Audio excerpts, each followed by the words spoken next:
Our Dungeon Master tip of the podcast is progressive handicaps. So, in Dungeons & Dragons, randomness is a huge part of the game. Always. So, how come we don't exploit this more? So, let's talk about a way to not only make a dungeon or area a bit more interesting, but also add new challenges that come out of nowhere. This is a great alternative for one-shots or multi-level dungeons. So as a dungeon master, you assign the conditions to a number or multiples on a dice via a table. Then, as the characters progress through a challenge, either a new level of the dungeon or a new wave of enemies, they become affected by a chaotic magic that inflicts a random condition. Thus, they must deal with the conditions first, before or while dealing with the rest of the encounters and challenges. This certainly isn't for everyone, I'm going to be honest, but we encourage you to give it a try. Who knows? Maybe your players will love the challenge and their characters will die. Or their characters will die. Either way, it will be a night that will never be forgotten. There's a fine difference between and or. Roll your conditions, Dungeon Master. I am not afraid.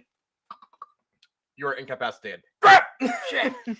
So I thought about this. So I don't know if you've played Final Fantasy 7 or Final Fantasy 14, but in them in Final Fantasy 14 they got a dungeon that you go through, and every time you go down a level, the monsters get stronger, but then a random effect is affecting that level of the dungeon, and it might be poison. It's constantly draining your hit points, and you have to get to the end before you die.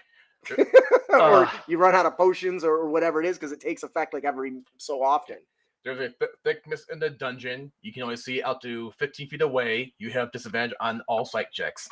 Oh, God. So you can walk into a floor that's the entire floor is nothing but rough terrain. Yes. But that's the point, fun. right? So it's meant to be something that's more of a challenge. That's why I do state that it works best in one-shots. But maybe you design an entire dungeon. In the anime Maggie, they got the progressive levels of dungeons where the difficulties get progressively harder till they get the meet the genie and can grant wishes and stuff.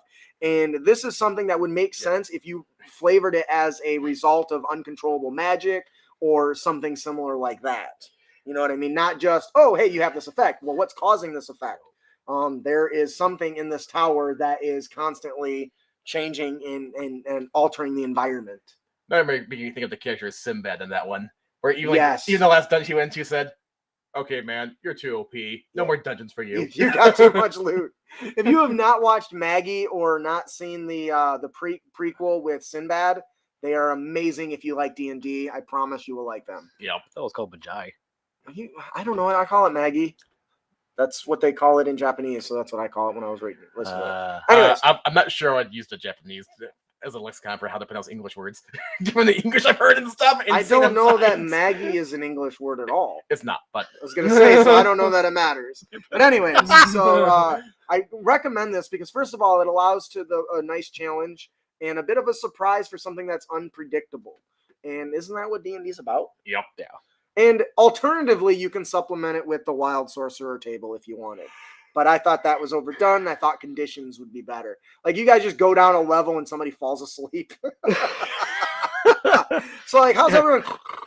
Let's do this.